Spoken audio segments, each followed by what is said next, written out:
Yo guys, it's Sith here. Welcome back to a brand new video. Welcome back to the channel today. Yes, we're back with the dreaded match preview. Yes, get in there. It shouldn't be a dreaded one today. Today it shouldn't be a dreaded one because, let's be real, the match preview that's happening today, which is Chelsea versus Southampton, is the match preview for that game. It shouldn't be a dreaded match preview because it should be an absolute must win tomorrow. It should be a must win. It should be an easy win tomorrow. It should be. Is it going to be? I don't have the answers, but this is going to be the match preview for the game. So before we do get into it, please like, subscribe, hit the bell notification so notified every time I load a video. Also, first link in the description is my streaming channel, my second channel. Go check those out, it'd be very much appreciated. And without further ado, let's jump straight into the match preview. By the way, second channel video will be coming very, very soon, and hopefully this week. So stay tuned for that. Anyway, let's now move on to the real stuff, the Chelsea content. The main thing, the thing that has, let's be real, completely ruined, when we played our last game, completely ruined my last couple of days. You know what I'm trying to say? There's only been a 3-day break since the game against Aston Villa where we unfortunately lost 2-1. I've got to be honest, the match previews I've been doing as of recent have been dreaded. Like, I've not come in here with that much energy because I've been there, we're going to lose. I feel like we're going to lose. You know what I'm trying to say? But this game, we surely pick up points against Southampton. No offence whatsoever to Southampton, by the way. No offence at all to them. In fact, I think they've got a new manager, if I'm not sure. If I'm not mistaken, sorry.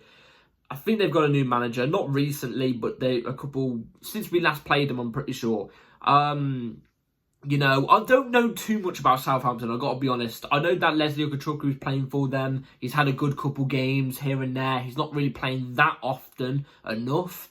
But whenever he does take the opportunity and he actually does all right. That's from what I've heard and from what I've seen from a couple bits of highlights.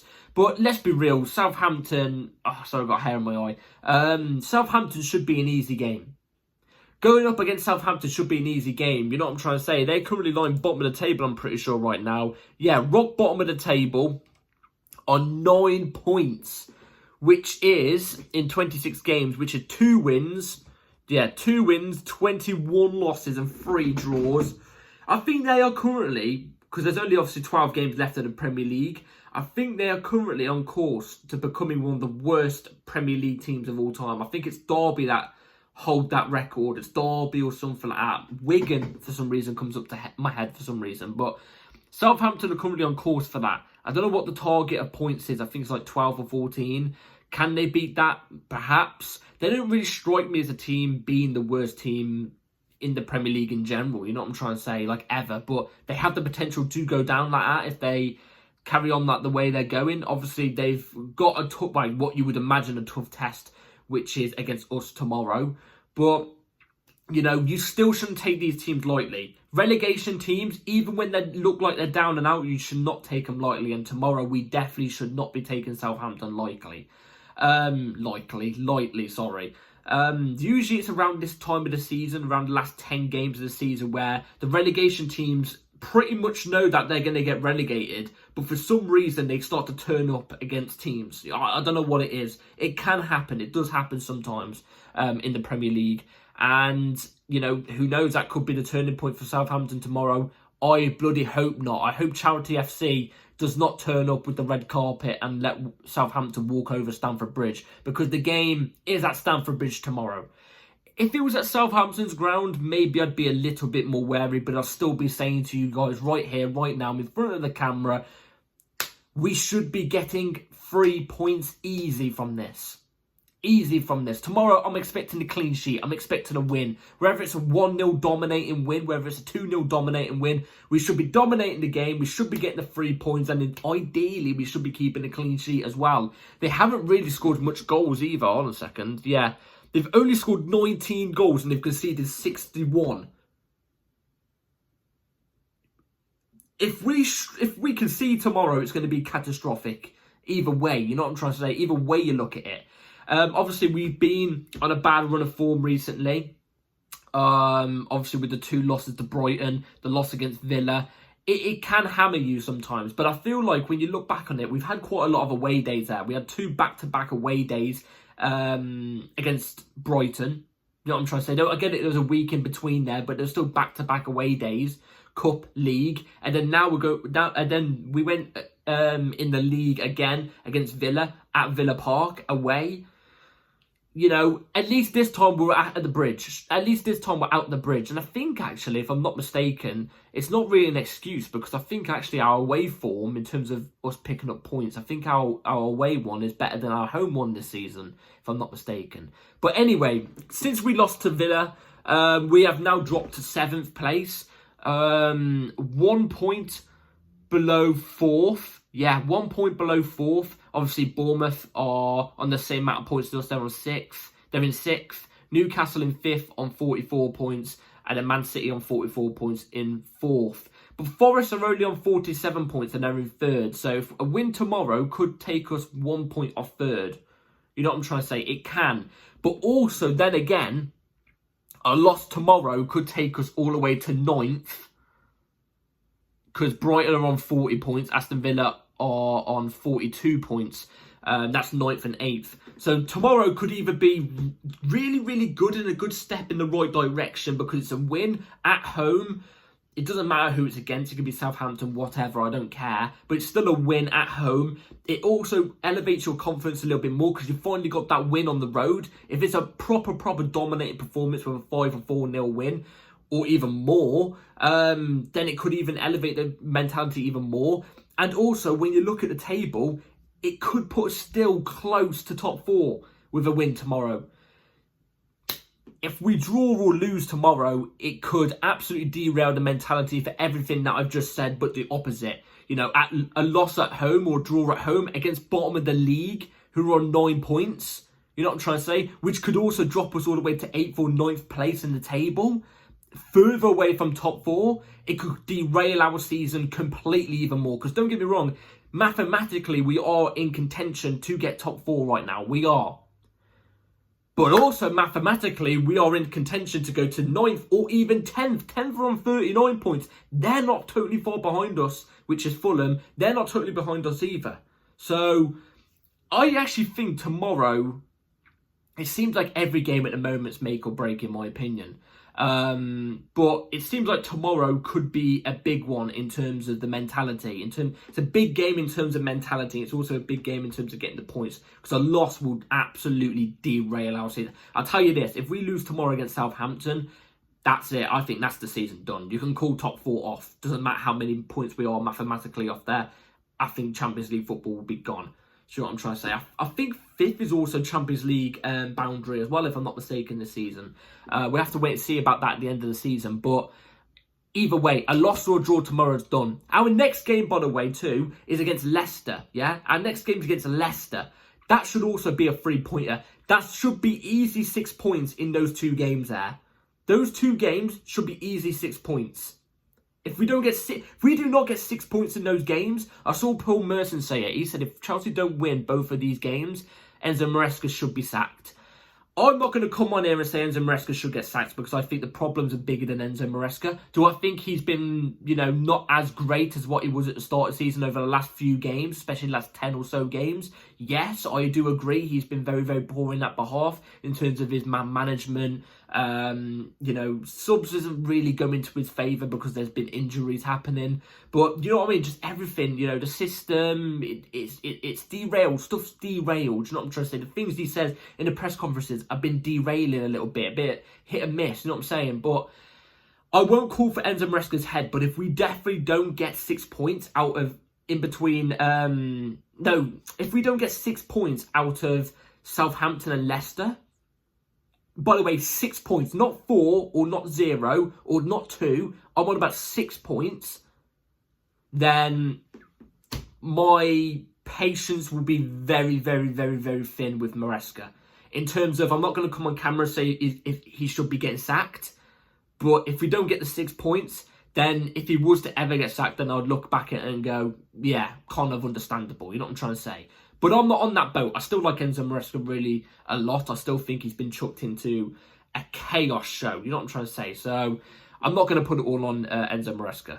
So anyway, that's the Premier League table and stuff like that. Last time we did play Southampton, by the way, we did beat Southampton 5-1 away from home. But that was game week 14. You know what I'm trying to say? That was 12 game weeks ago. You know what I'm trying to say?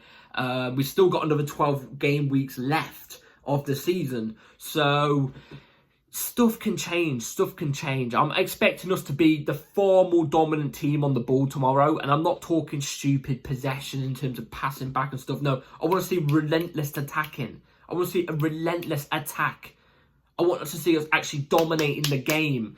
Not looking wary on the ball. Not looking like we're going to get overturned every time we have the pointless possession. You know what I'm trying to say? I'm not looking for that tomorrow. I'm looking for dominance. I'm looking for hopefully a 3-0 plus win tomorrow. That's my expectation, 3-0 plus. So I think that's going to happen. I'll tell you at the end of the video. But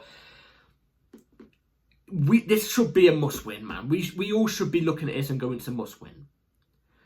I think the only thing that could really potentially turn this tide a little bit in Southampton's favour is the fact that obviously there's a protest tomorrow, and the protest should be going down. There's obviously a protest that's 100% happening tomorrow. So if you go into the game, protest it. Bring your signs and stuff like that to protest against Clear Lake or Blueco, whatever it is. You know what I'm trying to say?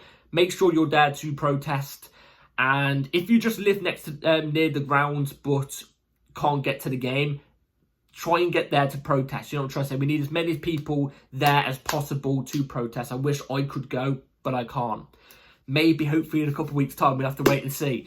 But, yeah, obviously the protest. But that could obviously turn something in Southampton's favour. And what I mean by that is, obviously, before the game, it could become really toxic in terms of between the fan base.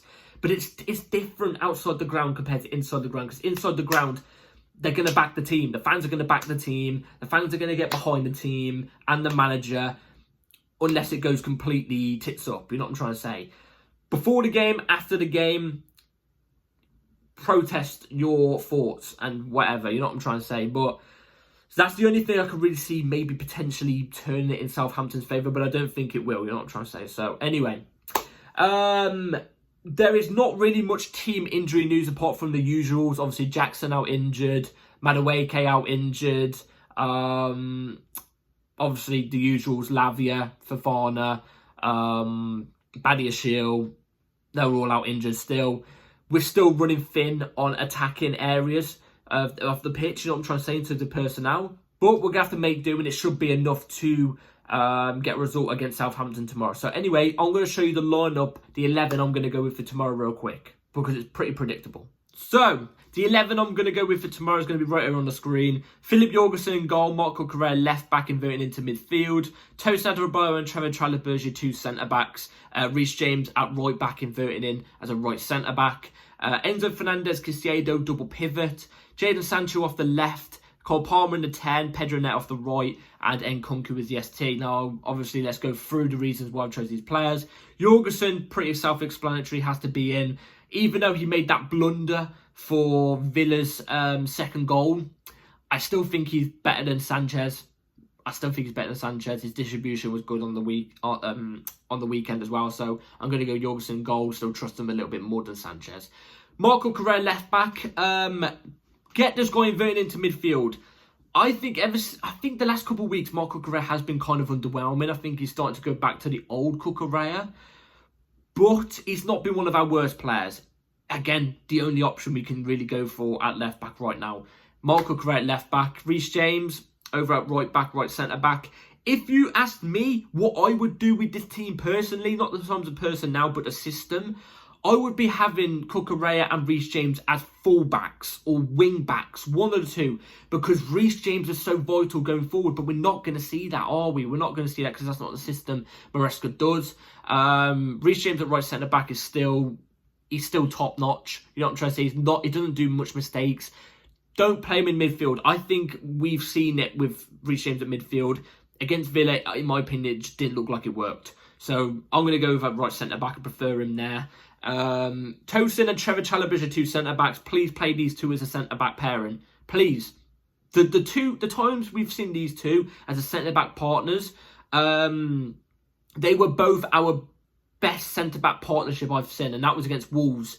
I've actually just remembered, I think Trevor Chalobah might not play because he might be injured. But then again, I haven't seen anything to say he is injured or not injured. So we'll have to see on game week day. But that would be my partnership in terms of what I would like. Enzo Casiedo double pivot, again, obviously has to be. These two have to be in. I would like to see, maybe in the last 20 minutes, an Emogu come on. We've signed him in January.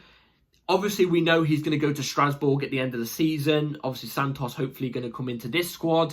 But, like, let's see him. He's an option. It's better than Enzo and Casiedo running each other down to the ground. You know what I'm saying?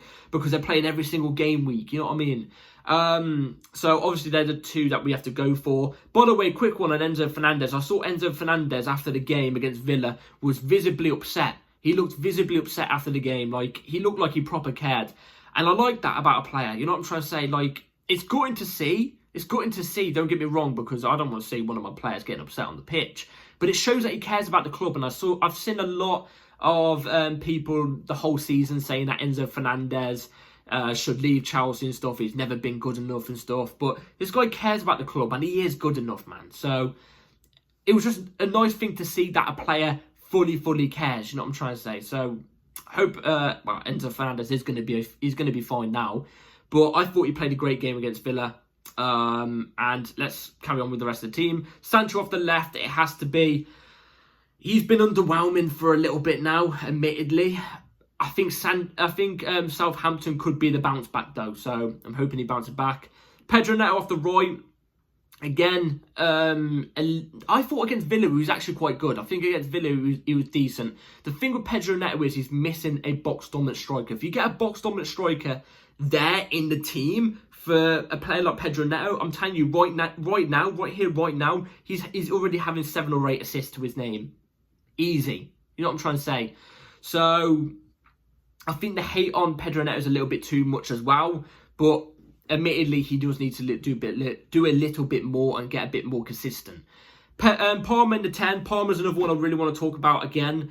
The forward line, obviously, they're the only options we've really got. But Palmer is someone that has been a little underwhelming over the past couple of weeks. Admittedly, he has. I'm not going to sit here and go, oh, Palmer's got shit now. Oh, Palmer's rubbish. Oh, we've got the best out of Palmer now. Oh, sell Palmer. I've seen a lot of people doing that. If you're doing that, please, for the love of God, work your brain out. Work your brain out. This kid has been driving us from the top, well, trying to drive us up to the top since he first came in. None of us had this expectation on Cole Palmer, ever. None of us did. Some of us might have thought, oh, he could become a really good player, but we didn't expect it this quickly. He has created the most big chances in the Premier League this season. And over the past, 10 games, he's created the most big chances for Chelsea and got 0 assists from it. What's that problem? It's the strike force that's the problem, not firing on all cylinders. He's creating the chances still. Against Villa, he was playing in a defensive role. It was against Villa or the second game against Brighton, one of the two. He was playing in a defensive role. What do you expect him to do? Bloody get an assist from right wing back, which is what it seemed like he was playing in that game, or those games, one of the two. Come on, man, little bit harsh in my opinion. He's doing too much. People need to help him out. I think again this could be a game to get his confidence back in, hopefully. And then Nkunku is the ST. I expect Nkunku to score tomorrow if he does play. He should be playing as the ST. Don't do a Pedro Neto or a Sancho or a Palmer as a false 9. Don't do it. Do Nkunku as the ST. He should score against Southampton tomorrow. If he doesn't, then I've lost for words then. You know what I'm saying? So that's 11 I'm going to go with. Let me comment down below what you would go with. So before we do get into my prediction I'm going to go with for tomorrow, I just want to quickly remind you, if you are going to the protest tomorrow, be there for the protest. Protest hard. And obviously bring your signs and everything.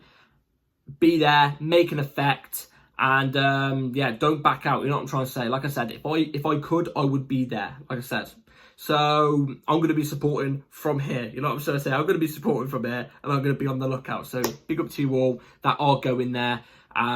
Make an effect. Anyway, prediction tomorrow. I do think Chelsea are going to come away with the win. I do think we are going to have just about enough against Southampton. Do I think there's going to be moments in this game we are going to struggle? Like, we are going to be struggling? Yes, even though I don't think we should be, but I do think there is going to be moments because we are going through a rocky patch of form. So I do think there's going to be moments. Do I think Southampton are going to score? No. I'm going to go with Chelsea 2, Southampton 0. I don't think it's going to be an absolute domination like it should be and like some fans are expecting it to be. I don't think it is. Don't get me wrong, we should be, but I don't think it's going to be. I do think we are going to be the better team by quite a bit, but you expect it, you know what I'm saying? So I'm going to go for Chelsea 2-0 win. Hopefully more. Fingers crossed, you know what I'm trying to say. So anyway, that's the 11. No, that's the 11. That's the prediction I'm going to go with for tomorrow. Let me in the comments down below what your prediction is. I'll see you an hour after the game tomorrow for the match review. The match review of the game is going to be out an hour after the game tomorrow. So be ready for that. Like, subscribe, everybody. Take care. I'll see you after the game. Up the chouse. Up the protest. Let's get it. Peace.